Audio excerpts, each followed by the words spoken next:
Isu pemakzulan Presiden Joko Widodo kembali mencuat. Tidak ada hubungan dengan 100 orang. Itu nama petisi 100. Ini gejolak keresahan yang nyata di depan mata Nusra. Makanya begini Pak ya, Pak Faisal. Jadi politisi jangan bangun kesiangan kemudian baca judul. Tidak begini ya Pak Faisal ya, kalau memang mengatakan ada keresahan. Udahlah, saya udah baca Anda di media terlalu banyak menyimpang, mencari panggung. Nah, gini, kalau memang kita lagi fokus kepada penyelenggaraan pemilu yang demokratis. Jangan ada agenda-agenda lain yang menurut saya tidak produktif lah seperti itu.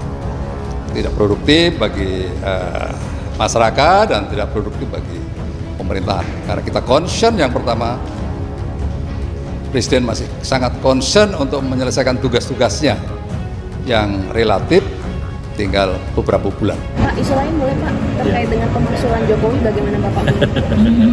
Ini cuma mau rame-rame aja sebenarnya. Saya sudah membuat satu statement bahwa sebenarnya pemakzulan itu kan dasarnya pasal 7B dari Undang-Undang 45. Kalau Presiden itu melakukan pengkhianatan terhadap negara, melakukan korupsi, melakukan perbuatan tercela dan lain-lain, tidak memenuhi syarat lagi sebagai presiden.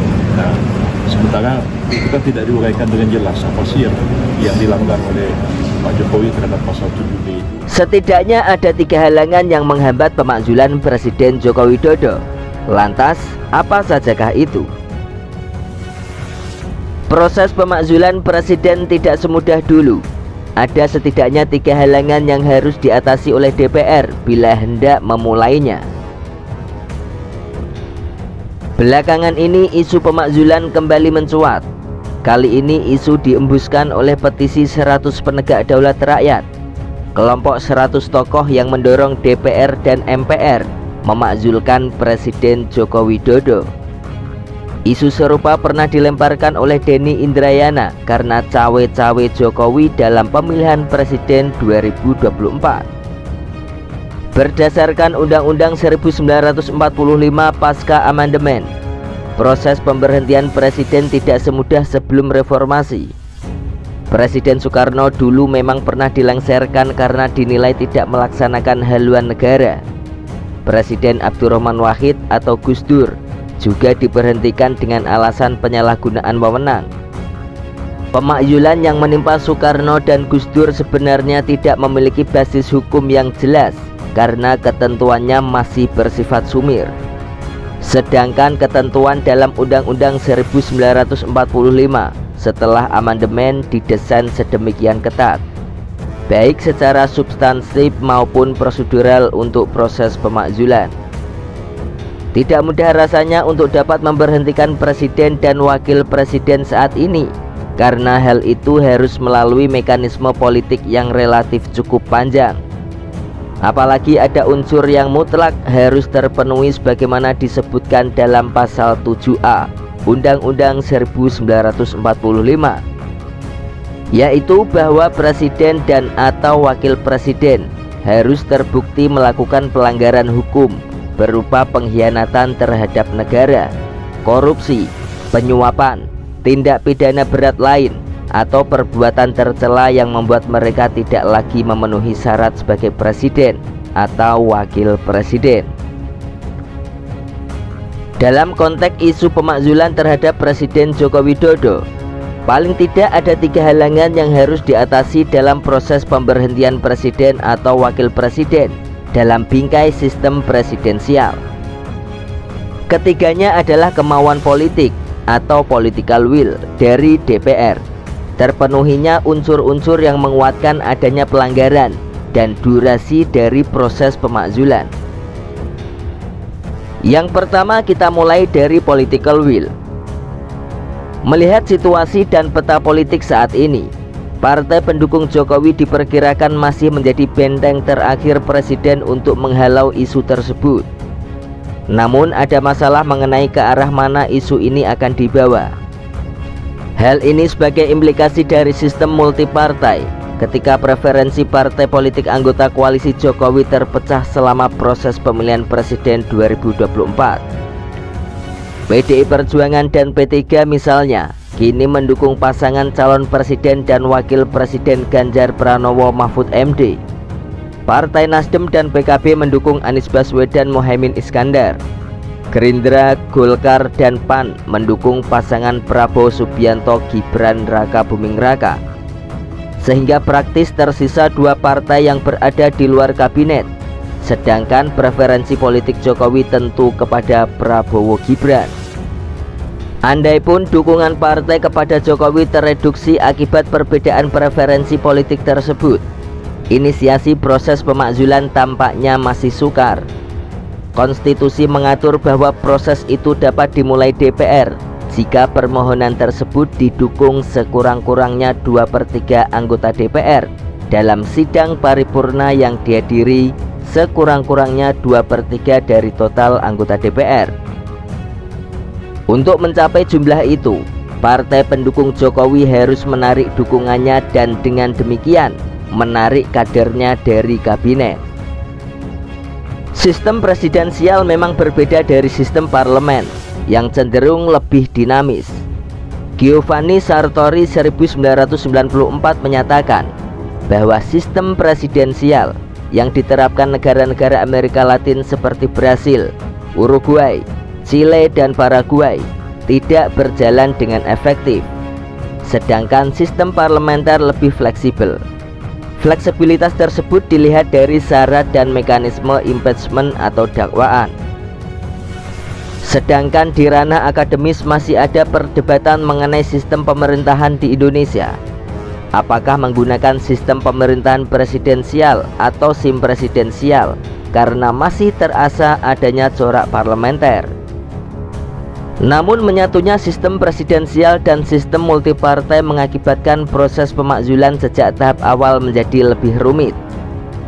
Seperti yang dikemukakan oleh Sartori 1994, sistem presidensial dan multipartai cenderung mengalami kompleksitas dan instabilitas. Ini berbeda dari sistem politik Amerika Serikat yang merupakan kombinasi sistem presidensial dan hegemoni 2 partai, sehingga lebih efektif. Ini tampak dari proses pemakzulan Donald Trump, politikus Partai Republik, yang dilakukan oleh DPR sebanyak 2 kali, dan bahkan ketika Donald Trump tidak lagi menjabat sebagai presiden, meskipun pada akhirnya Trump diselamatkan oleh Senat yang dikuasai oleh anggota Partai Republik. Lalu yang selanjutnya adalah unsur pelanggaran. Banyak kalangan yang menuding petisi 100 berupaya menjegal Prabowo Gibran. Namun epicentrum permasalahan sebenarnya berawal dari kasus etik yang menimpa Anwar Usman, bekas Ketua Mahkamah Konstitusi, yang notabene ipar Jokowi dan paman Gibran, yang terbukti melakukan pelanggaran etik karena memiliki konflik kepentingan dengan kasus yang sedang diperiksa. Kendati tidak ada gelagat atau peran nyata yang dilakukan secara langsung oleh Jokowi, tapi membiarkan anaknya melaju ke gelanggang pemilihan presiden bersama Prabowo seakan-akan menjustifikasi narasi bahwa Jokowi melakukan cawe-cawe. Lebih jauh lagi, hal tersebut telah merobohkan tatanan demokrasi yang telah dibangun selama ini. Jika gugatan petisi 100 dipertimbangkan oleh DPR, dia masuk pada unsur pelanggaran yang mana? Berdasarkan pasal 7A Undang-Undang 1945, gugatan itu paling tidak harus terpenuhi dalam hal dugaan adanya unsur. Yang pertama adalah pengkhianatan terhadap negara. Yang kedua adalah korupsi atau penyuapan. Yang nomor 3 tindak pidana berat atau lain-lain. Yang nomor 4 perbuatan tercela. Jika yang menjadi dasar pelanggaran pemakzulan adalah kecurangan pemilu dan persekongkolan presiden dengan salah satu pasangan calon presiden wakil presiden, ia dapat masuk dalam dugaan pengkhianatan terhadap negara. Hal ini nantinya akan menjadi perdebatan alot karena ketentuan tersebut secara eksplisit mengacu pada kemenangan. Namun hal ini nantinya menjadi perdebatan yang alot karena ketentuan tersebut secara eksplisit mengacu pada keamanan negara. sebagaimana dipaparkan dalam pasal 104 hingga pasal 111 Kitab Undang-Undang Hukum Pidana Lama. Karena itu, untuk menentukan pelanggaran hukum yang dilakukan oleh Presiden tidaklah semudah itu. Dibutuhkan kecermatan dan kearifan karena proses pemakzulan akan berdampak luas bagi kehidupan berbangsa dan bernegara. Selanjutnya adalah durasi pemakzulan. Pemakzulan merupakan mekanisme politik sehingga kental dengan anasir politik. Ini tampak dari keterlibatan DPR yang memiliki peran krusial. Namun pemakzulan tidak boleh lepas dari kepentingan publik yang dilanggar. Pasal 7B Undang-Undang 1945 menyebutkan bahwa proses pemakzulan dilakukan secara bertahap. Yang pertama, DPR harus mengkaji dulu suatu gagasan secara komprehensif, sehingga membutuhkan waktu yang relatif lama untuk menentukan unsur pelanggarannya. Kedua, DPR mengajukan permintaan kepada Mahkamah Konstitusi untuk memeriksa, mengadili, dan memutuskan bahwa Presiden telah melakukan pelanggaran hukum. Di sini nanti bisa menjadi drama tarik ulur karena adanya potensi konflik kepentingan dan terlanggarnya prinsip imparsial karena keberadaan Anwar Usman sebagai hakim konstitusi.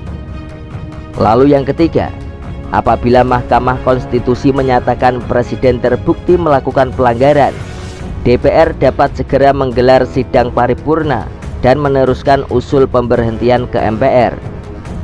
Namun di tengah jalan dapat saja terjadi perubahan konstelasi politik, baik di DPR maupun MPR, sehingga syarat quorum tidak terpenuhi. Munculnya desakan publik mengenai pemakzulan ini, seperti oleh petisi 100, pastilah terkesan dipaksakan, karena proses pemakzulan sebenarnya tidaklah mudah dan cepat. Apalagi mengingat masa bakti DPR dan Presiden juga akan segera berakhir. Tiga halangan tadi tampaknya juga masih sangat sulit diatasi dalam waktu yang relatif pendek ini, ketika waktu pencoblosan dalam pemilihan umum tinggal sebulan lagi.